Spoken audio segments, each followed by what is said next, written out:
আমার শুধু 10 মিনিট সময় দরকার শেষ এই বিষয়টার জন্য। এটাই ফাতিহা সম্পর্কিত শেষ বিষয় যা আমি আপনাদের সাথে শেয়ার করছি। এই ভারসাম্যগুলো সবগুলোই আমার কাছে অবিশ্বাস্য, কিন্তু এই শেষটি এটা সবগুলোর উপরে। আমি আপনাদের 4 ধরনের দ্বন্দ্ব নিয়ে কথা বলতে চাই। 4 ধরনের দ্বন্দ্ব আছে, 4 ধরনের যুদ্ধ, 4 ধরনের লড়াই এবং দ্বন্দ্ব।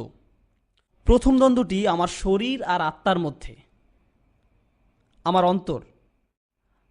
অন্তর যা আল্লাহর দিকে ফিরতে চায়, আর সে অন্তর যা দুনিয়ার জিনিস চায়। আমার ভিতরে একটা যুদ্ধ আছে, আপনার ভিতরেও একটা যুদ্ধ আছে। আমাদের মধ্যে এমন কেউ নেই যার মধ্যে এই যুদ্ধটি নেই। আধ্যাত্মিক তৃষ্ণা আছে, আবার জাগতিক তৃষ্ণাও আছে। জান্নাতের সৌন্দর্যের আকাঙ্ক্ষা আছে, আবার পার্থিব সৌন্দর্যের আকাঙ্ক্ষাও আছে। আপনি এটাকে পুরোপুরি দমন করতে পারবেন না, আর এ দুটোর মাঝে একটা দ্বন্দ্ব আছে। এটাই প্রথম যুদ্ধ। দ্বিতীয় লড়াইটি পুরুষ এবং নারীর মাঝে। তাদের একে অন্যের সাথে বসবাস করতে হয়, একে অন্যকে ঘৃণাও করে। এই ভালোবাসা ও ঘৃণার সম্পর্ক একটা চলমান সংগ্রাম। পুরুষের কি কি অধিকার আছে, নারীর কি কি অধিকার আছে। আপনি যদি নারীদের সেই সিদ্ধান্ত নিতে দেন যে নারীদের কি কি অধিকার আছে, তারা শেষ করবে জুলুম করে। আপনি যদি পুরুষদের সিদ্ধান্ত নিতে দেন যে পুরুষ এবং নারীর কি কি অধিকার আছে, তারা শেষ করবে জুলুম করে নারীদের। এটা একটা চলমান যুদ্ধ। একটা উদাহরণ দিই, আপনি বিবাহ বিচ্ছেদের কোর্ট সম্পর্কে জানেন। যদি বিবাহ বিচ্ছেদ কোর্টের বিচারক একজন পুরুষ হয়ে থাকেন যার নিজেরও বিবাহ বিচ্ছেদ হয়েছে, আর তার সামনে যদি এমন একটা কেস থাকে, ভালো হবে আপনি যদি তার সামনে নারী না হন। কারণ বুঝতে পেরেছেন? কারণ তিনি পক্ষপাত দুষ্ট। দিন শেষে তিনি একজন পুরুষ, তিনি একজন নারীর মতো করে চিন্তা করতে পারেন না। আবার যদি বিবাহ বিচ্ছেদ কোর্টের বিচারক একজন মহিলা হয়ে থাকেন, ভালো হয় আপনি যদি তার সামনে পুরুষ কেউ না হন। বোঝা গেল? আমরা নিজেরা যা তা থেকে বের হতে পারি না, আমরা আমাদের পরিপ্রেক্ষিতের মধ্যে সীমাবদ্ধ। সুতরাং এখানে একটা দ্বন্দ্ব আছে, পুরুষের অধিকার ও দায়িত্বের মধ্যে এবং নারীর অধিকার ও দায়িত্বের মধ্যে একটা সামাজিক দ্বন্দ্ব আছে। এটা দ্বিতীয় দ্বন্দ্ব। প্রথম দ্বন্দ্বটি কি ছিল? দেহ এবং আত্মা। দ্বিতীয় দ্বন্দ্ব পুরুষ এবং নারী। তৃতীয় দ্বন্দ্ব পুঁজি এবং শ্রমের মধ্যে। তৃতীয় দ্বন্দ্বটি হচ্ছে মনিব এবং কর্মচারীর মধ্যে। মনিব বলেন তোমার বেশি কাজ করা উচিত এবং তোমার কম বেতন পাওয়া উচিত। কর্মচারী বলে আমার কম কাজ করা উচিত এবং আমার বেতন পাওয়া উচিত বেশি। তারা বিপরীত জিনিস চায়। মনিব বলেন তোমার বেশি সময় কাজে থাকা উচিত এবং কম সময় কাজ বন্ধ রাখা উচিত। কর্মচারী বলে আমার বেশিরভাগ সময় কাজ বন্ধ রাখা উচিত আর কম সময় কাজ করা উচিত। তারা বিপরীতমুখী এবং চলমান একটা সংগ্রাম। এ কারণে আপনাদের শ্রম অধিকার আছে, এ কারণে আপনাদের ন্যূনতম বেতন আছে, এ কারণে আপনাদের সংঘ আছে। আপনাদের এই জিনিসগুলো পৃথিবীতে আছে কারণ একটা দ্বন্দ্ব আছে পুঁজি এবং শ্রমের মধ্যে। প্রথম দ্বন্দ্বটি কি ছিল? দেহ এবং আত্মা। দ্বিতীয় দ্বন্দ্ব পুরুষ এবং মহিলা। তৃতীয় দ্বন্দ্ব মনিব এবং কর্মচারী। শেষ দ্বন্দ্ব সরকার এবং জনগণ।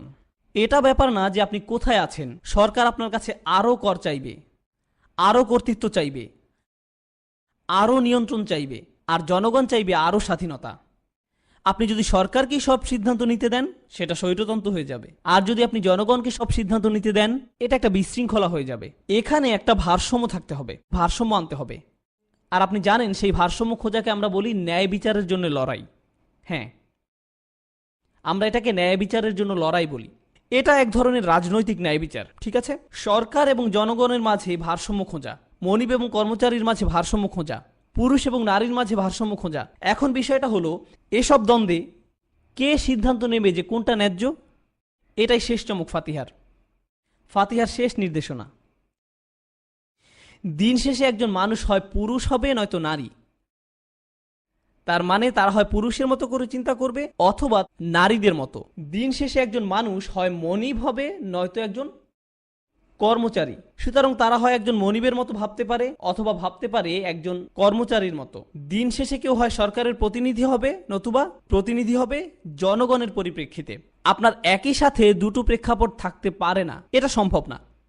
সুতরাং দেখা যাচ্ছে এই দ্বন্দ্ব কখনো শেষ হবার নয়, এই লড়াই কখনো শেষ হবার মতো নয়।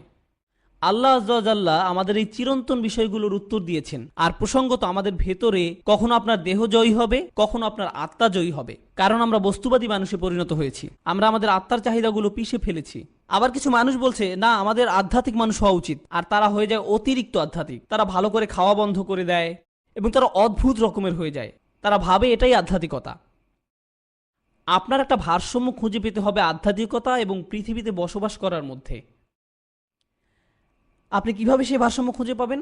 আল্লাহ আজ্জা ওয়া জাল্লা এই সূরাতে বলছেন একটা বাক্যে, এটাই ভারসাম্য, ইহদিনাস সিরাতাল মুস্তাকিম, আমাদেরকে সোজা পথে পরিচালনা করুন। এটা পুরুষের দিকেও ঝুঁকেনি, আবার এটা নারীর দিকেও ঝুঁকেনি। এটা অতিমাত্রায় আত্মার দিকেও ঝুঁকেনি, আবার এটা অতিমাত্রায় দেহের দিকেও ঝুঁকেনি। এটা অতিমাত্রায় পুঁজির দিকেও না, আবার এটা অতিমাত্রায় শ্রমের দিকেও না। আমাদেরকে মধ্যবর্তী পথটা দেখান, যাতে আমরা একটা সুখী জীবনযাপন করতে পারি। আমাদের সেটা দেখান। সুবহানাল্লাহ। কারণ আল্লাহ সৃষ্টি করেছেন আমার দেহ, আবার তিনি সৃষ্টি করেছেন আমার আত্মা। আর তিনি যা সৃষ্টি করেছেন তার উভয়ের প্রতিই তিনি যত্নবান। তিনি একটাকে বা অন্যটাকে ঘৃণা করেন না, তিনি দুটোরই তত্ত্বাবধায়ক। তিনি সৃষ্টি করেছেন পুরুষ, আবার সৃষ্টি করেছেন নারী। তিনি সৃষ্টি করেছেন সরকার, আবার তিনি সৃষ্টি করেছেন জনগণ। তিনি উভয়ের প্রতিই যত্নবান। আর তিনিই একমাত্র একজন যিনি আমাদের ভারসাম্য দিতে পারেন। মানবতা এই ভারসাম্যটাই খুঁজে বেড়াচ্ছে। এই লড়াইটাই আমরা খুঁজে বের করার চেষ্টা করছি। সুবহানাল্লাহ। যারা নামাজের ব্যাপারে যত্নহীন, অবহেলাকারী, বেপরোয়া থেকে তারা কারা? যারা নামাজের ব্যাপারে যত্নহীন, অবহেলাকারী, তারা কারা? রাসূল সাল্লাল্লাহু আলাইহি ওয়াসাল্লামকে জিজ্ঞেস করা হলো। তিনি বললেন, যারা সালাতের ওয়াক্ত চলে গেলে সালাত আদায় করে। আমি সবকিছু একসাথে করে নিব, অথবা একেবারে শেষ সময় পর্যন্ত অপেক্ষা করব, শেষ মুহূর্তে, তারপর এটা করে নিব। অবহেলা, গরিমসি করতেই থাকে। নামাজের ছোট বড় প্রতিটা অংশে অবহেলা। আপনারা হয়তো জেনে থাকবেন, কোরআনে একটা আয়াত আছে, আসলে বিভিন্ন জায়গাতেই আছে, আপনাদের একটু ধারণা দেওয়ার জন্য, যে সালাত আসলে আল্লাহ সুবহানাহু ওয়া তাআলার কাছে ঠিক কতটা মূল্য বহন করে। সালাত আসলে কি? কোরআনের এক জায়গায় দেখা যায় আল্লাহ এবং মূসা আলাইহিস সালামের মধ্যে কথোপকথন চলছে। আল্লাহ তাআলা মূসার কাছে নিজেকে পরিচয় করিয়ে দিচ্ছেন। হ্যাঁ, আল্লাহ নিজেই। আল্লাহ কি বলছেন? ইন্নানি আনাল্লাহ, কোনো সন্দেহ নেই আমি আল্লাহ, ফাবুদনি, আমার ইবাদত করো, আমারই দাসত্ব করো, ওয়া আকিমিস সালাতা লিযিকরি, আর সালাত প্রতিষ্ঠা করো যাতে আমার কথা স্মরণে থাকে। এখন একটু ভেবে দেখুন, মূসা আলাইহিস সালাম এখানে আল্লাহর সাথে কথা বলছেন। আপনার কি মনে হয় যে এখন আল্লাহকে ভুলে যাওয়া ওনার পক্ষে সম্ভব? যখন আপনি গুরুত্বপূর্ণ কারোর সাথে কথা বলেন, আপনি কখনোই ভুলবেন না, কখনোই না।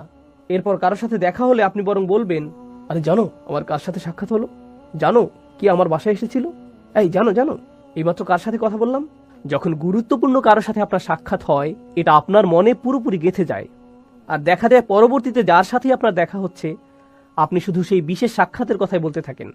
জানো কার সাথে আমার কথা হয়েছে? মানুষজন চিন্তায় পড়ে যায়, কার সাথে কথা হতে পারে? আল্লাহ আজ্জা জাল্লা। কিন্তু আল্লাহ বলছেন, না না না, এই স্মরণে কাজ হবে না। যদি আসলেই আমাকে স্মরণ করতে চাও, তোমাদেরকে সালাত প্রতিষ্ঠা করতে হবে। সেই আয়াতটি মনে আছে আপনাদের? ইন্না সালাতি ওয়া নুসুকি ওয়া মাহইয়ায়া ওয়া মামাতি লিল্লাহি রাব্বিল আলামিন। সাধারণ অনুবাদ করলে যার অর্থ দাঁড়ায়, সন্দেহ নেই আমার সালাত, আমার কুরবানি, আমার জীবন, আমার মরণ শুধুমাত্র বিশ্বজগতের পালনকর্তা আল্লাহর জন্য। জীবন মৃত্যু এগুলো অনেক বড় বিষয়, কিন্তু প্রথমে আসলো কি? সালাত। সালাত আল্লাহর জন্য। আমি ভাবছিলাম সালাত আসবে সবার শেষে। আমার জীবনই যখন আল্লাহর, সালাত তো জীবনেরই অংশ। কিন্তু না, সালাত প্রথমে, জীবন মরণ আসছে পরে। সুবহানাল্লাহ। দেখেছেন তাহলে সালাতের অবস্থান আল্লাহ তাআলার নিকট কোথায়? আর সূরা বাকারাতে আল্লাহ তাআলা সালাতকে সালাত না বলে বলেছেন ঈমান। হ্যাঁ, সালাত শব্দটির জায়গায় ব্যবহার করেছেন ঈমান। আল্লাহ তোমাদের ঈমান বৃথা নষ্ট করবেন না। ওমা কানা আল্লাহু লিইউদিয়া ঈমানাকুম। যখন কিবলা পরিবর্তিত হলো, বনী ইসরাইল এসে বলল, আহা, তোমাদের আগের সব নামাজ তাহলে বৃথা গেল। আল্লাহ বললেন, আল্লাহ কখনোই তোমাদের ঈমান বৃথা যেতে দিবেন না। এখানে কি নিয়ে আল্লাহ কথা বলছিলেন? সালাত। তাহলে যদি এটি আল্লাহর সাথে সম্পর্কিত হয়, আল্লাহর কাছে ঈমান আর সালাতের মধ্যে কোনো পার্থক্য নেই, কোনো পার্থক্য নেই। আর হ্যাঁ, ঈমান আসলে কিসের প্রতীক? ঈমান কোথায় থাকে? এটার জায়গা কোথায়? এটাকে আমাদের চোখে, হাতে, কানে, জিহ্বা কিংবা মনে থাকে? কোথায় থাকে ঈমান? আমাদের হৃদয়ে। একইভাবে আমাদের সালাতও হৃদয়েই। আর এই অপরাধীদেরও আছে সালাত, কিন্তু সেটা উপস্থিত নেই কোথায়? তাদের হৃদয়ে। এজন্যই বলা হচ্ছে গফলাতুন, সাহুন, অমনোযোগিতা, অবহেলা করা, পাত্তা না দেয়া, আবার কিছুই যায় আসে না এমন আচরণ। যখন কোনো কিছুর প্রতি আপনার গুরুত্ব থাকে না, কিছুর প্রতি আপনার আগ্রহ থাকে না, কোনো কিছুর প্রতি আগ্রহ হারানো, এই সমস্যার মূল কোথায়? হৃদয়ে। এটা তাদের প্রথম সমস্যা। সুবহানাল্লাহ। আল্লাহ আজ্জা জাল্লাহ সালাতে এই ধরনের সাহু থেকে আমাদের নিরাপদ রাখুক। আচ্ছা, এখন এটা নিয়ে কথা বলার পর আল্লাহ আজ্জা জাল্লাহ আরো বড় অপরাধের উল্লেখ করেছেন, আল্লাযীনা হুম ইরাউন। এই আয়াত নিয়ে আলোচনার আগে একটু বলতে চাই, ইমাম আশ-শাওকানী রাহিমাহুল্লাহর একটি উক্তি, এটা প্রথম যখন পড়েছিলাম আমার খারাপ লাগছিল আসলে। উক্তিটি হচ্ছে, আপনি যদি কখনো নামাজ পড়েন আবার কখনো নামাজ না পড়েন, তাহলে আপনি এই সাহিনদের অন্তর্ভুক্ত। আপনি নামাজের পূর্ব প্রস্তুতিমূলক কাজগুলোকে গুরুত্ব দেন না, আপনিও সাহুনের মধ্যে পড়েন। আপনি নামাজ পড়েন পাখির মতন, যেভাবে ঠুকরে ঠুকরে নুড়িতে উঁচুতে নেয়। রাসূল সাল্লাল্লাহু আলাইহি সাল্লাম এভাবে সিজদার কথা উল্লেখ করেছেন। কিছু লোককে সিজদা করতে দেখে তারা ঠাস করে মাথা নোয়াতো, আবার দ্রুত মাথা তুলে ফেলতো, আর তারা নামাজ ওয়াক্তের একেবারে শেষ মুহূর্তের জন্য অপেক্ষা করত। এটাও সাহুয়ার মধ্যে পড়ে। নামাজের ছোট বড় প্রতিটা অংশে অবহেলা। রুকুর জন্য এখনো পুরোপুরি মাথা নোয়ানোই হয়নি, সোজা হওয়ার সময় হয়ে গেছে। রুকু যদি একটু লম্বা সময় ধরে চলে, আপনার মনের মধ্যে কেমন একটা কষ্ট অনুভূত হয়, হঠাৎ আপনার ব্লাড প্রেশার বেড়ে যায়। তাই তাৎক্ষণিকভাবে অর্ধেক যাওয়ার আগেই আবার সোজা অবস্থানে ফিরে আসতে হয়। সিজদায় কপাল ছোঁয়ানোর পূর্বেই দ্রুত আগের সোজা পজিশনে ফিরে আসা হয়। এটাকে ইংরেজিতে মজা করে বলা হয় হিট অ্যান্ড রান, ধুম ধুম ধুম, আর নামাজ শেষ যত তাড়াতাড়ি শেষ করা যায়। ব্যাপারটা এরকম আর কি। নামাজ অনেকটা বাধার মতো আপনার প্রতিদিনকার রুটিনে। অনেক জরুরি কাজ আপনাকে সম্পূর্ণ করতে হয়, নামাজটা শুধু মাঝখানে চলে আসে। আপনাকে এই নামাজের জন্যই সৃষ্টি করা হয়েছিল ভাই। আপনার জীবন মরণের উল্লেখের আগে আল্লাহ তাআলা সালাতের উল্লেখ করেছেন। সালাতের জন্যই আপনাকে বানানো হয়েছে। এটা আপনার জীবনের সবচেয়ে গুরুত্বপূর্ণ কাজ। নবী রাসূলদের প্রতি প্রথম আদেশ ছিল এটাই। আমরা মনে করি নবী রাসূল তো হচ্ছেন তারা যারা মানুষদের শুধু আল্লাহর পথে ডাকবেন। সূরাতুল মুদ্দাসসিরের থেকে আমাদের এই বুঝ, যাও মানুষদেরকে সতর্ক করো। কিন্তু সূরা মুদ্দাসসিরের আগে আসে সূরা মুজাম্মিল, আর সূরা মুজাম্মিলে প্রথমে রাসূল সাল্লাল্লাহু আলাইহি সাল্লামকে কি করতে বলা হয়েছে? সালাত। কুমিল লাইলা ইল্লা কলিলা, আগে নামাজ পড়ে নাও, দাঁড়াও, তারপর মানুষদেরকে সতর্ক করবে। সুবহানাল্লাহ। সৃষ্টিকর্তা থেকে সে কেমন বিধান, যেটা আমরা পরোয়া না করে থাকতে পারি, অবহেলা অযত্নে পার করি। আল্লাহ বলেন সে তো এমন মানুষ, নামাজ পড়লো কি না পড়লো তাতে কিছুই যায় আসে না তার। পাঞ্জাবের ভাষায় বললে গাল্লি কই নেই, অর্থাৎ কোনো ব্যাপার না, এটা আর এমন কি, সব ঠিক আছে, এত বাড়াবাড়ি করার কি আছে এগুলো নিয়ে, আর এত শুধু মাগরিবের নামাজ, আর ঠিক আছে এখনো সময় আছে, সময় আছে তো। আর আপনি মনে মনে এভাবে বলতে থাকেন, নিজেকে বোঝাতে থাকেন। সুবহানাল্লাহ। যাই হোক, মুসলিমদের অন্ততপক্ষে তাদের প্রতিদিনকার কাজকর্ম, স্পেশালি তাদের সামাজিক কাজকর্মগুলো নামাজকে কেন্দ্র করে সাজানো উচিত। ইন্নাস সালাতা কানাত আলাল মুমিনিনা কিতাবাম মাওকুতা। কোনো সন্দেহ নেই সালাত বিশেষভাবে মুমিনদের ক্ষেত্রে এটা তো তাই যা তাদের নির্দিষ্ট সময় জুড়ে থাকে। ইন্নাস সালাতা কানাত আলাল মুমিনিনা কিতাবাম মাওকুতা। কোনো সন্দেহ নেই সালাত বিশেষভাবে মুমিনদের ক্ষেত্রে এটা তো এমনই যা তাদের নির্দিষ্ট সময় জুড়ে থাকে। এটাকে কেন্দ্র করে তাদের জীবন সাজানো হয়। আর আল্লাহ এখানে আল্লাযীনা আমানু বলেননি, তিনি বলেছেন আল মুমিনিন। আপনি যদি আসলেই বিশ্বাসী হন, অন্য সকল কিছু আসবে পরে, সালাত আসবে আগে। আপনি যদি হন শুধু আল্লাযীনা আমানু, যারা বাহ্যিক পরিচয় ইমানদার, আর হ্যাঁ এদের ভিতরে মুনাফিকরাও অন্তর্ভুক্ত কোরআনে, তাহলে হয়তো না। কিন্তু আপনি যদি তাদের মধ্যে গণ্য হতে চান যারা আসলেই বিশ্বাস করে, সালাতকে কেন্দ্র করেই আপনার বাকি কাজগুলো নির্ধারিত হবে, দিনের বাকি অংশ নির্ধারিত হবে। একটা বর্ণনা উল্লেখ করছি, পুরো বর্ণনাটি আপনারা তাফসীরে শাওকানিতে পাবেন। কাদের থেকে বর্ণিত হয়েছে তাই বলছি না, শুধু শেষের বর্ণনাকারীর নাম জেনে রাখুন। সাদ ইবনে আবি ওয়াক্কাস রাদিয়াল্লাহু তাআলা আনহু থেকে বর্ণিত, সাআলাতুন নবী সাল্লাল্লাহু আলাইহি ওয়াসাল্লাম আন কওলিহি ইন্নাল্লাযীনা হুম আন সালাতিহিম সাহুন। আর হ্যাঁ, এটা বাইহাকী রাহিমাহুল্লাহর সুনানেও আছে। কেউ কেউ বর্ণনাটির সত্যতা নিয়ে প্রশ্ন তুলেছেন, বাকিরা সহিহ বলে মেনে নেন। আর শাওকানি যারা সহিহ বলে তাদের দিকে ঝুঁকেছেন। আল্লাযীনা হুম আন সালাতিহিম সাহুন, রাসূলুল্লাহ সাল্লাল্লাহু আলাইহি ওয়াসাল্লামকে এই আয়াতের ব্যাপারে জিজ্ঞেস করা হয়েছিল, যারা নামাজের ব্যাপারে যত্নহীন, অবহেলাকারী, বেপরোয়া থেকে তারা কারা? যারা নামাজের ব্যাপারে যত্নহীন, অবহেলাকারী, তারা কারা? রাসূল সাল্লাল্লাহু আলাইহি ওয়াসাল্লামকে জিজ্ঞেস করা হলো। তিনি বললেন, যারা সালাতের ওয়াক্ত চলে গেলে সালাত আদায় করে। আমি সবকিছু একসাথে করে নিব, অথবা একেবারে শেষ সময় পর্যন্ত অপেক্ষা করব, শেষ মুহূর্তে, তারপর এটা করে নিব। অবহেলা, গরিমসি করতেই থাকে। আল্লাযীনা হুম ইউরাউন, এই আয়াতটি ব্যাকরণগতভাবে পরিপূর্ণ হয়ে যায় যদি শুধু বলা হয় আল্লাযীনা ইউরাউন। আসলে এটি যদি বলা হয় ওয়া ইউরাউন, তাহলেও পরিপূর্ণ হয়ে যায়। ব্যাকরণের দিক থেকে এটা তারপরেও সঠিক। কিন্তু আল্লাহ বলছেন আল্লাযীনা, তারপর তিনি বলছেন হুম, তারপর তিনি বলছেন ইউরাউন। এখানে এই বারবার উল্লেখ দ্বারা তাকবীহ অর্থাৎ এর দ্বারা বোঝা যাচ্ছে আল্লাহ কতটা রাগান্বিত তাদের প্রতি। তারা যে শুধু অবহেলা করছে এমন নয়, যদিও এটাই অপরাধ হিসেবে যথেষ্ট, এর সাথে অবশেষে যখন তারা নামাজ পড়ে ইচ্ছার বিপরীতে গিয়ে, মানে তাদের সেই নামাজের সময় যখন হয়, তারা কি করে? এই লোকেরা তখন লোক দেখানোর জন্য নামাজ আদায় করে। হুম ইউরাউন, হুম শব্দটার আরও একটা ব্যবহার আছে এখানে। এটা ব্যবহৃত হয়েছে ইখতিসাস প্রদর্শনের জন্য। অন্যভাবে বললে, যেসব মানুষরা নামাজে অবহেলা করে তাদের জন্য এর পরবর্তী ধাপ, অর্থাৎ লোক দেখানোর উদ্দেশ্যে নামাজ আদায় সহজ হয়ে যায়। এই মানুষরা তাদের নামাজ তখনই একটু উন্নতির দিকে যায়, নামাজের গতি একটু ধীর হয়, রুকু 90 ডিগ্রির আর একটু কাছে আসে, তখন যখন মানুষ তাদের আশেপাশে থাকে। হ্যাঁ, শুধুমাত্র তখনই। এরা হচ্ছে এমন মানুষ। কিন্তু তাদের রোগের শুরু কোথায়? প্রথমে যখন তাদের নামাজটা ছিল একেবারে ফাঁকা, তারা এই ব্যাপারে আগ্রহী ছিল না। এটা কোনো গুরুত্বপূর্ণ বিষয় নয় তাদের কাছে। এটা তো এমন বিষয় যা সহজে এড়িয়ে যাওয়া যায়, বড় কিছুই না। প্রথমটি ঈমান, দ্বিতীয়টি সৎ কাজ। ইবনে তাইমিয়া রাহিমাহুল্লাহ বলেন, মানুষের সামনে দুটি বাধা আছে, যে জন্য তারা ঈমান ও সৎ কাজ থেকে নিজেদের নিমিত্ত রাখতে পারে না। সেই দুটি বিষয় কি? তিনি বলেন, একটি হচ্ছে শুবহাত, অপরটি হচ্ছে শাহওয়াত। এগুলোর অর্থ কি?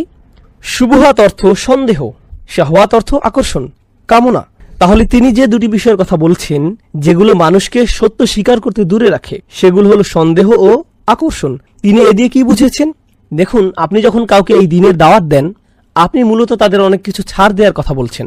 সত্যি, আপনি তাদের অনেক কিছু ছেড়ে দেওয়ার কথা বলছেন, অনেক কিছু ছাড় দেওয়ার কথা বলছেন। কলেজে আমার একজন বন্ধু ছিল, বিশাল দেহি, ফুটবল খেলতে ভালোবাসতো, আর আমরা ইসলাম নিয়ে সবসময় আলোচনা করতাম। তো একদিন আমি বললাম, ভাই তুমি কেন ইসলাম কবুল করছো না? সে বলল, আমি মদটা ছাড়তে পারবো না বন্ধু, আমি সত্যি এটা পারবো না। এটা সত্যিই বেশ মজার। তার বাধাটা কোথায়? সে কিন্তু দ্বিধায় নেই, সন্দেহ তার বাধা নয়, সে এটাকে সত্য বলে মেনে নিয়েছে, আকর্ষণ তার জন্য বাধা। অন্যরা হয়তো বলবে, আমি পার্টি করা বাদ দিতে পারবো না, আমি মেয়েদের সঙ্গ বাদ দিতে পারবো না, আমি নেশা করা বাদ দিতে পারবো না, আমি এটা বাদ দিতে পারবো না, সেটা বাদ দিতে পারবো না। এগুলো সবই আকর্ষণ। একদিকে আমরা পাই যারা বলে এটা সত্য, কিন্তু নিষিদ্ধ জিনিসের প্রতি টান আমার এতই বেশি যে আমি এটা বাদ দিতে পারবো না। এটা একটা সমস্যা। অন্যদিকে আরো সমস্যা আছে।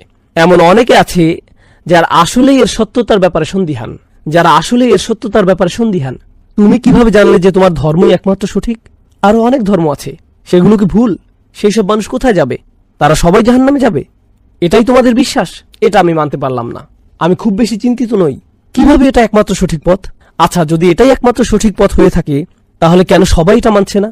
এই ধরনের নানা প্রশ্ন তার মাথায় ঘুরতে থাকে। এভাবে তারা কিসের মধ্যে পড়ে যায়? সন্দেহে। এটাই হলো মানুষের সন্দেহের বাধা। এই দুইটির যে কোনো একটি অবশ্যই আপনাকে দিন থেকে দূরে রাখছে, এই দুইটির একটি। আর এখানে বলে রাখি, বেশিরভাগ মানুষের সমস্যা কিন্তু সন্দেহের নয়, বেশিরভাগ মানুষের সমস্যা হলো আকর্ষণ। এরপর তারা যখন আকর্ষণে পড়ে যায়, তখন শয়তান তাদের কাছে এসে নতুন ভাইরাস ছড়িয়ে দেয়, সেটা হলো সন্দেহ। তাই যখন আপনি তাদের দিনের দাওয়াত দেন, তারা বলে আমি সন্দেহে আছি, কিন্তু আসল সমস্যা তাদের সন্দেহে না। আসল সমস্যা কোথায়? আকর্ষণে। অন্যভাবে বললে, একটা হলো সাইকোলজিক্যাল সমস্যা, অপরটা হলো ইন্টেলেকচুয়াল সমস্যা। আপনি একে আত্মার সমস্যা বলতে পারেন, অন্তরের ব্যাধি। এটাই হলো আকর্ষণ। অন্যদিকে বুদ্ধিবৃত্তিক সমস্যা, মনের সমস্যা, এটা হচ্ছে সন্দেহ। বেশিরভাগ মানুষ বুদ্ধিবৃত্তিক সন্দেহের কারণ দেখায়, আসলে এটা সত্যি নয়, এটা আসলে বাইরের ঢাকনা, এটা খোলস। আসল সমস্যা হচ্ছে তাদের অন্তরে আকর্ষণ আছে, আর এই আকর্ষণ তারা ছাড়তে পারছে না। আর এটা তারা না ছাড়তে পেরে তারা সব ধরনের বুদ্ধিবৃত্তিক বাহানা দেয়। এমনকি আপনি যখন তাদের সব প্রশ্নের জবাব দেন, এতে সত্য উন্মোচিত হয়ে পড়ে, তারা না পেরে বলে আমি পরিবর্তিত হতে চাই না, আমি এটা ছাড়তে চাই না। তারা এতটাই আটকে যায় যে তারা এখন এখান থেকে বের হতে পারে না। এখন কেন আমি এই মন্তব্যটিতে গুরুত্ব দিচ্ছি? দেখুন, সূরা শেষে আল্লাহ বলছেন ইল্লাল্লাযীনা আমানু ওয়া আমিলুস সলিহাত, কিন্তু তিনি এখানে আরো দুটি বিষয়ের উল্লেখ করেছেন, ওয়াতাওয়াসাউ বিল হক ওয়াতাওয়াসাউ বিস সবর। ইবনে তাইমিয়া রাহিমাহুল্লাহ বলেন, ওয়াতাওয়াসাউ বিল হক, সত্য কোন জিনিসকে ধ্বংস করে? সন্দেহ। সত্যের সন্দেহের বিরুদ্ধে একটি অস্ত্র। তাহলে ওয়াতাওয়াসাউ বিল হক একটি বাধা দূর করে। তাহলে অন্য বাধাটি কি? শাহওয়াত, আকর্ষণ, কামনা। সেই আকর্ষণগুলির বিরুদ্ধে যুদ্ধ করার জন্য কেবল সত্য জানাই যথেষ্ট নয়, আর কি থাকতে হবে? সেগুলোর প্রতি ঝুঁকে না পড়ার সামর্থ্য, নিজেকে আটকানো, নিজেকে নিয়ন্ত্রণ করার ক্ষমতা। এটা কোথা থেকে আসবে? ওয়াতাওয়াসাউ বিস-সবর। দেখেছেন, এই দুইটি বাধা যেগুলো মানুষকে ঈমান ও সৎ কাজ থেকে দূরে রাখে, সেগুলো এখানে ওয়াতাওয়াসাউ বিল হক ওয়াতাওয়াসাউ বিস-সবর কত সুন্দরভাবে ফুটে উঠেছে। এই মন্তব্যটি আমাদের জন্য খুব বেশি গুরুত্বপূর্ণ মনে হয়েছে আমার কাছে। এখন আমরা আরো কিছু মন্তব্য পড়ব। আমি আমার নোট থেকে আপনাদের এটা বলবো যাতে আমি কিছু মিস করে না ফেলে ইনশাআল্লাহ তাআলা। প্রথম মন্তব্যটি কেবল এই আয়াতটি নিয়ে। দেখুন, এই দুইটি আয়াতে আল্লাহ সুবহানাহু ওয়া তাআলা খুবই কঠিন একটি বাস্তবতা তুলে ধরেছেন। এর মধ্যে একটি হলো মানুষ তাদের নিজেদের সমস্যা নিয়ে নিজেদের আচ্ছন্ন করে রেখেছে। আল্লাহ বলেছেন মানুষ ক্ষতির মধ্যে আছে, তাই না? ক্ষতির কথা মাথায় আসলে আমরা ভাবি জাহান্নামের আগুন বা বিচারের দিন ইত্যাদি ইত্যাদি। কিন্তু আল্লাহ যেভাবে এই পৃথিবীতে মানুষ সৃষ্টি করেছেন আগে তিনি এই ব্যাপারে বলেছেন। আমরা এটা পড়েছি, লাকাদ খলাকনাল ইনসানা ফি কাবাদ। আমি মানুষকে দুঃখ কষ্টের মধ্যে সৃষ্টি করেছি। এমনকি কাফিররাও প্রচুর পরিশ্রম করে। তারা সপ্তাহে 40 ঘন্টা 50 ঘন্টা কাজ করে কোন রকম জীবনযাপনের জন্য, কিছু উপার্জন করার জন্য। তাদের অবস্থাও এমনই। এটা কারো জন্যই খুব সহজ নয়। এই পৃথিবীতে অনেক অমুসলিমও ঠিকমতো খেতে পায় না, তাদের সন্তানরা না খেয়ে থাকে, তারা নানা ধরনের শোষণের শিকার হয়। এটা এমন নয় যে সব কাফিরদের জন্যই দুনিয়াটা জান্নাত, তারা দুনিয়াবী দিক থেকেও ক্ষতির মধ্যে আছে, তারা অনেক ধরনের সমস্যা আছে। কিন্তু আসল ব্যাপার কি জানেন? মানুষ যখন পুরোপুরি নিজেদের সমস্যায় নিজেদেরকে আচ্ছন্ন করে রাখে, তারা শুধুই নিজেদের কথা ভাবে, তখন তারা বৃহৎ ছবিতে নিজেদের দেখতে পায় না। তারা দেখতে পায় না যে তাদের এই সমস্যাটি আসল সমস্যার তুলনায় কোনো সমস্যাই নয়। আপনার মনে হয় এটা কোনো সমস্যা? এর চেয়ে অনেক বড় সমস্যা সামনে পড়ে আছে। অতএব তারা মনে করে এই দুনিয়ায় ক্ষতির মধ্যে আছে, কিন্তু ভালোভাবে অনুধাবন করলে যে বিশাল সমস্যা সামনে আসছে তার তুলনায় এটা কিছুই নয়। এই ব্যাপারটি আমরা প্রথমত নোট করব। এরপরে কি হয়? যখন আপনার নিজের ঈমান নেই, যখন আপনার সেই চাবি নেই, জানি আমরা পরবর্তী আয়াতে কথা বলবো, আপনার সেটাকে আরো বড় মনে হবে। আপনার মনে হচ্ছে আপনার একটা বড় সমস্যা আছে। আমি মাঝে মাঝে এই আয়াতটি স্মরণ করি। আমরা মানুষেরা খুব দুর্বল। আমরা এভাবে ভাবি। আমি যখন মেরিল্যান্ডে থাকতাম, একবার আমাদের বাড়ির বেসমেন্টে বন্যা হয়েছিল। আমরা ভাবলাম, ও আল্লাহ, বাড়ির সামনে পুরো ভিজে গিয়েছে, এই সেই ইত্যাদি। আলহামদুলিল্লাহ টেক্সাসের বাড়িগুলো বেসমেন্ট নেই, এটা সুন্দর। এরপরে আমার এক ভাইকে কল দিলাম আমাদের সাহায্য করার জন্য। আমাদের খুবই খারাপ লাগছিল। আমার বাচ্চারা উপরতলায় ছিল, বাসার ইলেকট্রনিক্সের জিনিসপত্র আছে। তো সেই ভাই আসলেন। ভাইটি চমৎকার, আলহামদুলিল্লাহ। তিনি সম্ভবত সোমালিয়ান ছিলেন, খুবই কাজের মানুষ। তিনি একটা ইসলামিক স্কুল ও একটি মসজিদে দেখাশোনা করতেন। তিনি বললেন, ভাই আপনাকে দেখে খুব চিন্তিত মনে হচ্ছে। আমি বললাম, হ্যাঁ ভাই, আমি একটু চিন্তিত বোধ করছি। তিনি বললেন, পানি নিয়ে ভাববেন না, আপনি চাইলেও পানির সাথে যুদ্ধ করতে পারবেন না, এটা ফেরাউনকেও মেরে ফেলেছিল। আর আমি তার সাথে আড্ডা দিতে শুরু করেছিলাম। তিনি আমাকে তার জীবনের গল্প শোনালেন। সুবহানাল্লাহ, সুবহানাল্লাহ। তার বয়স ছিল তখন মাত্র 5 বছর, যখন তার গ্রামে শত্রু আক্রমণ করেছিল। আর তিনি একটা খড়ের গাদার পেছনে একটা গাধার আড়ালে লুকিয়েছিলেন। তিনি সেই বাচ্চা বয়সে বাড়ি থেকে বেরিয়েছেন। তার পুরো পরিবারকে হত্যা করা হয়েছে। তিনি ছিলেন তার পরিবারের একমাত্র বেঁচে যাওয়া সদস্য। মাত্র 5 বছর বয়স থেকে তিনি একাই বেঁচে আছেন। তিনি একাই প্রায় আফ্রিকার অর্ধেকটা ঘুরে বেরিয়েছেন। তিনি ইথিওপিয়ায় গিয়েছেন, সেখান থেকে খালিজে পৌঁছেছেন। তিনি একজন আলেমের সাথে কাজ শুরু করেন, কিছুটা ব্যবসা বাণিজ্য শেখেন, নিজে একজন ইঞ্জিনিয়ার হয়ে ওঠেন। অসাধারণ গল্প। আর যখন আমি তার গল্প শুনলাম, আমার মনে হলো, ভাই, আমার কোনো সমস্যাই নেই। আপনি আপনার নিজের সমস্যায় ডুবে থাকেন, আপনার সেটাকে অনেক বড় মনে হয়। এটা হলো মানুষের জন্য আরেকটি ক্ষতি। মানুষ নিজেদের সমস্যার দিকে তাকালে বুঝতে পারবে না সে যে সমস্যায় আছে তা অন্যদের সমস্যার তুলনায় কিছুই না। তার মধ্যে আল্লাহর প্রতি কৃতজ্ঞতা বোধ কাজ করবে না। আর যখন এমনটি হবে, মানুষ যখন প্রচন্ডভাবে নিজেদের নিয়ে ব্যস্ত হয়ে পড়ে, তারা তাদের নিজেদের সমস্যা নিয়ে ব্যস্ত হয়ে পড়ে, তারা 3টি জিনিসের শিক্ষা থেকে বিমুখ হয়ে পড়ে। 3টি জিনিসের প্রতি আমি এখানে আলোকপাত করব। এর প্রথমটি হলো আল্লাহর সৃষ্টি থেকে পাওয়া শিক্ষা। তারা আল্লাহর সৃষ্টিগুলোকে চিহ্ন হিসেবে দেখে না, যা মানুষের জীবনের আসল উদ্দেশ্যের প্রতি স্মরণ করিয়ে দেয়। আপনার জীবনের আসল সমস্যাগুলো কি? টাকা পয়সার সমস্যা কোনো সমস্যাই না, স্বাস্থ্যগত সমস্যা কোনো সমস্যাই না, ইমানের সমস্যা আসলে অনেক বড় সমস্যা। তুলনা করতে চাইলে এটা অন্যান্য সমস্যার তুলনায় কোনো সমস্যাই না। আপনার হয়তো সামাজিক সমস্যা আছে, এটা কিছুই না। চাকরির সমস্যা কোনো সমস্যাই না। আমি শয়তানি করে বেড়াচ্ছি, নিজেকে বাঁচানোর জন্য আমাকে অবশ্যই ভালো কাজ করতে হবে। তুলনা করলে এটা অন্য সমস্যাগুলোর তুলনায় অনেক বড় সমস্যা। আর আল্লাহর আয়াত দেখে, আল্লাহর সৃষ্টি দেখে স্বাভাবিকভাবেই আপনার স্রষ্টার কথা মনে হতে হবে। আপনার মধ্যে কৃতজ্ঞতা বোধ জন্মাবে, আর আপনার জীবনের উদ্দেশ্যে স্মরণে আসবে। তারা এইসব সৃষ্টিকে একটা নিদর্শন হিসেবে দেখতে ব্যর্থ হয়। অন্যভাবে বললে তারা ইতিহাসের শিক্ষা নিতে জানে না। এটাই এই সূরায় বলা হয়েছে। যখন আল্লাহ বলেন ওয়াল আসর, আসর শব্দটি মনে করুন এমন সময় যা ফুরিয়ে যায়। আপনি যদি শুধু ইতিহাসের দিকে তাকান, দেখতে পাবেন কত শত মানুষ ব্যর্থ হয়ে চলে গিয়েছে। তাদেরও সফল হওয়ার জন্য সময় ছিল, আর তারা তাদের সময়ের সদ্ব্যবহার করেনি। তারা ব্যর্থ হয়েছে, মারা গিয়েছে, আর তাদের সুযোগ শেষ হয়ে গিয়েছে। এরপর নতুন প্রজন্ম এসেছে নতুন সুযোগ নিয়ে, তারাও একইভাবে তাদের সময় হারিয়েছে, তারাও মারা গিয়েছে। আর এখন আমার সময় এসেছে, আমার সুযোগ আছে, আমি কোনোভাবেই এমন ভুল করব না যা আগের মানুষেরা করেছিল। তাই আল্লাহ বলছেন আগের জাতি তাদেরকে দেয়া সুযোগ হারিয়েছে। আল্লাহ এখানে বিগত সব ঐতিহাসিক ঘটনাবলী কেবল একটি শব্দ ওয়াল আসর এটা দিয়ে তুলে ধরেছেন। সেটি হলো যারা চূড়ান্ত ক্ষতির মধ্যে পড়েছে তারা সবাই নিজেদের সময়ে সদ্ব্যবহার করতে ব্যর্থ হয়েছে, তারা দেরি করে ফেলেছে। মিন ক্বাবলি আন ইয়াতিয়া আযাবিন আলিম, কোনো আযাব আসার আগেই সময়ে সদ্ব্যবহার করে নাও। আর সবশেষে ওহীর নিদর্শনের ব্যাপারে বলবো, যখন আপনি নিজের সমস্যার ব্যাপারে বেশি চিন্তিত, আপনি কোরআনের দিকে তাকাতে ভুলে যান, আপনি ওহীর প্রতি আগ্রহ হারিয়ে ফেলেন, আপনি রাসূলুল্লাহ সাল্লাল্লাহু আলাইহি সাল্লামের নির্দেশের কথা ভুলে যান। আমি কিভাবে আমার জীবন পরিচালনা করব, আমি সামনে কোন দিকে যাব, কারণ তখন আপনি শুধুমাত্র আপনার নিজের ক্যারিয়ার নিয়ে ভাবেন। আপনি নিশ্চয়ই রাসূল সাল্লাল্লাহু আলাইহি সাল্লাম থেকে কোনো ক্যারিয়ার টিপস বা প্রোগ্রামিং এর কোনো কথা শুনবেন না, আপনি কোরআন থেকে সেটা পাবেন না। কিন্তু আপনি যদি জানতে চান আমি কোথায় আমার সম্পদ খরচ করব, আমি কিভাবে আমার বাচ্চাদের বড় করব, প্রতিবেশীদের সাথে আমার কেমন আচরণ করা উচিত, বাবা মায়ের প্রতি আমার কি কর্তব্য রয়েছে, আপনি যদি এভাবে ভাবা শুরু করেন আমি কি কি ভালো কাজ করতে পারি, তাহলেই আপনি কোরআনের দিকে ফিরবেন, তাহলেই আপনি নবী করিম সাল্লাল্লাহু আলাইহি সাল্লামের দিকে ফিরবেন। সুতরাং এরকম নিজেদেরকে নিয়ে ব্যস্ত থাকা ব্যাপারটাই মানুষের জন্য একটা ক্ষতি। এরপর শাহ ওয়ালিউল্লাহ দেহলভী রাহিমাহুল্লাহর একটা অসাধারণ উক্তি আপনাদের সাথে শেয়ার করব। এটা সূরা আসরের ব্যাপারে।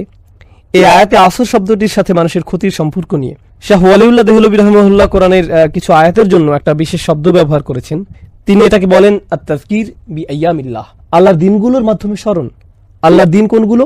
যেদিন তিনি মানুষকে সৃষ্টি করেছেন, যেদিন তিনি নবীজি সাল্লাল্লাহু আলাইহি সাল্লামের উপর কোরআন নাজিল করেছেন, বদরের দিনটি, যেদিন নূহ আলাইহিস সালামের বিরোধীদের উপর বন্যা হয়েছিল, যেদিন পানি দ্বিখণ্ডিত হয়েছিল, যেদিন ফেরাউন ধ্বংস হয়েছিল, যেদিন মূসা আলাইহিস সালাম আল্লাহর সাথে কথা বলেছিলেন, ইত্যাদি ইত্যাদি। এগুলো হলো মানব ইতিহাসের অনন্য কিছু দিন, আর আল্লাহ এই দিনগুলোকে কোরআনে উল্লেখ করেছেন, তাই না? নিশ্চয়ই ভবিষ্যতে এমন আরো অসাধারণ কিছু হতে যাচ্ছে, বিচারের দিন, যেদিন বিশ্বাসীরা তাদের স্রষ্টাকে দেখতে পাবে। এগুলো হলো সময়ের মধ্যে কিছু গুরুত্বপূর্ণ সময়। আর ওয়াল আসর বলার মাধ্যমে এবং সেই সতর্কবাণী থেকে বাঁচার উপায় হলো আমরা যদি শুধু সেই দিনগুলো স্মরণ করি আর সেগুলোই আমাদের নিজেদের বাঁচানোর জন্য যথেষ্ট হবে, সবকিছু ঠিক রাখার জন্য যথেষ্ট হবে। এটাই ছিল শাহ ওয়ালিউল্লাহ দেহলভী রাহিমাহুল্লাহর মন্তব্য। আর সবশেষে হাবিবউদ্দিন ফারাহির একটা চমৎকার মন্তব্য পড়তে চাই। তিনি বলেন এই সূরার অন্যতম একটা শিক্ষা হলো মানুষ যখন কোথাও ঘুরতে যায়, আপনি হয়তো কোনো ঐতিহাসিক জায়গায় গেলেন, মানুষ চীনের মহাপ্রাচীর দেখতে যায়, অথবা রোমের কোনো প্রাচীন নিদর্শন দেখতে যায়, কিংবা আলজেরিয়ায় রোমান সাম্রাজ্যের সেই অসাধারণ দুর্গ ও জাহাজ দেখতে যায়। মানুষ এগুলো দেখতে যায়, সেখানে গিয়ে তারা হাসি মুখে এগুলোর সাথে ছবি তোলে। কিন্তু এইসব নিদর্শন আসলে কিসের চিহ্ন? এগুলো ধ্বংস হওয়া জাতির চিহ্ন। কোন কবর হলো একজন মানুষের মৃত্যুর চিহ্ন, কিন্তু সেই স্মৃতিচিহ্নগুলো একটি জাতির মৃত্যুর চিহ্ন। চিন্তা করে দেখুন, এগুলো হলো একটি পুরো জাতির কবর। সুতরাং আপনি যখন এগুলো দেখতে যান, আপনার স্মরণ করা উচিত কিভাবে এই লোকগুলো তাদের সময়কে কাজে লাগায়নি, আর তাদের সময় চলে গিয়েছে।